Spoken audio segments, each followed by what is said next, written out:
आपल्या आजच्या याच्यामुळे स्वरातनं किंवा शब्दातनं जास्त प्रमाणात इफेक्टिव्ह वाटलं. कारण रात्री 3 वाजेपर्यंत त्याने अभ्यास केला, मला टेन्शन आलं. कारण आम्ही गावाकडे करत होतो आणि तुम्ही जे सांगितलं ना जे स्वर असताना जे माणसाचा उच्चार वगैरे परत तुम्ही पोटऱ्यापासून जे विषय सांगितलं कारण मला स्वतःला त्रास जास्त उभं राहिलं पोटऱ्या तुम्ही त्या गोष्टी माझ्या लक्षात आल्या.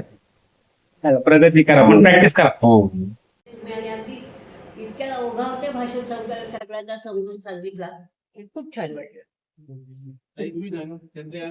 मी थोडाच वेळ अटेंड केलं पण मला ते मला थोडस आधी योगाचं आणि ध्यानाचं मी थोडंसं करते रोज. पण याच्यासोबत मंत्र कसे आपण जोडायचे म्हणजे आपल्या ध्यानाच्या श्वासाबरोबर आणि ध्यानाच्या प्रक्रियेबरोबर आणि त्याच्यातनं आपल्या शरीराची कशी शुद्धी होईल आणि त्याचे जे फायदे आहेत ते ह्या आताच्या या सेशन मधून कळलं. धन्यवाद सर. निवृत्त कर्मचारी संघटनेतर्फे जो मानकर साहेबांना बोलवलं तर त्या काळात म्हणजे पहिल्यांदा तर मी म्हणजे पोकळे साहेबांनाच धन्यवाद देईल की त्यांनी असा कार्यक्रम आयोजित केला. जरी लोकांची संख्या आम्हाला अपेक्षित होती 25 लोक यायला पाहिजे होते पण ठीक आहे 10-12 का होईना जे आले पण खूप चांगला म्हणजे शास्त्रशुद्ध पद्धतीने कसा प्राणायाम करावा. आम्ही घरी पण मी करतो मेडिटेशन प्राणायाम वगैरे पण इतके त्याच्या म्हणजे डीप मध्ये जाऊन जे मला ही माहिती मिळाली ती खूपच अगदी म्हणजे त्याची किंमत करू शकत नाही आपण एवढं ते. तर मानकर साहेबांनी त्यांचं कार्य असंच यापुढे चालू ठेवावं अजून जोरात ठेवावं आणि आम्ही पण अजून बाकीच्या लोकांना पण याचा प्रसार करू. जास्तीत जास्त लोकांना याचा फायदा होईल याची काळजी घेऊ. होती की सर्वसामान्यापर्यंत जे यावं तर संत ज्ञानेश्वरांनी प्राकृत भाषेमध्ये ज्ञानेश्वरी लिहिली आणि त्यात म्हटलंय की माझे मराठीचे बोल कौतुके अमृता ते पैसा जिंके ऐसे रसिके मिळविले. तर त्या योग आज आहे. योग म्हणजे जोडणे म्हणजे कोणाशी आपली आंतरिक चेतना जी आहे ती सर्व खेळाच्या चेतना जी आहे त्याच्याशी जोडायचा जो योग आहे त्यातलं जे स्वर ज्ञान आहे म्हणजे स्वर जे निर्माण झाले ते ओंकार. ओम हा पहिला शब्द. शिव आणि शक्ती जेव्हा वेगळी झाली पहिला स्वर जो उमटला तो ओंकाराचा. त्याच्यामधनं सगळी सृष्टी निर्माण केली शक्तीने असं म्हटलं.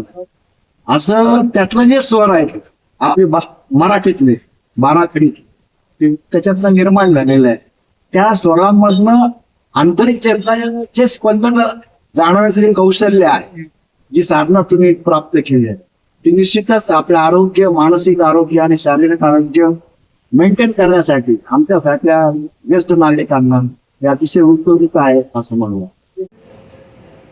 काय म्हणतात YouTube आहे 250 मी मला 150 आहेत हे पण काही कारणामुळं वेळ कमी असल्यामुळं मला ते एकही पाहता नाही आलं. पण आज आपल्याचे प्रत्यक्ष जे पाहिले त्याच्यातून आता अशी उत्सुकता आली की आपले जेवढे आहेत एवढे सगळे एकदा तरी कमीत कमी एकदा पाहिजे म्हणजे त्याच्यातून बरंचसं नॉलेज मला मिळणारच आहे.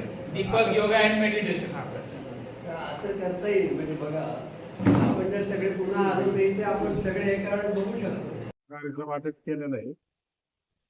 मंत्र म्हणताना मी यापूर्वी ऐकलेलं आहे पण त्याच्या मागे इतकं बारीक तंत्र आहे हे आज पहिल्यांदा समज. याला प्रॅक्टिसची खूप गरज आहे. ह्या स्टेज पर्यंत गेले खूप बसतो. तुमच्या नावातच कृतिशील आहे. तुम्ही स्वतःचे इतके कृतिशील आहात की ते नॉनस्टॉप मला माहिती नाही त्यांच्याकडे मग त्यांच्याकडे पाहून मला पण एनर्जी आली आणि एक दिवसात मी त्यांच्याकडे जॉईन झालो. तर आपले कृतिशील लोकांची संख्या जरूर वाढवूया. आता तुमच्या आणि रात्री झोपून सकाळी जसं फ्रेश वाटतं तसं फ्रेश झाल्यासारखं वाटतं. ठीक आहे. तुम्हाला फ्रेश झालं एकदम रिलॅक्स एकदम छान एकदम. तुम्हाला कसं वाटलं तुम्हाला साहेब? हनुमान मंदिरात जाऊन आले सर. दर्शन झालं का काय काय साहेबाला? ओके ना. दुपारी जेवण केल्यानंतर थोडंसं आळस आला.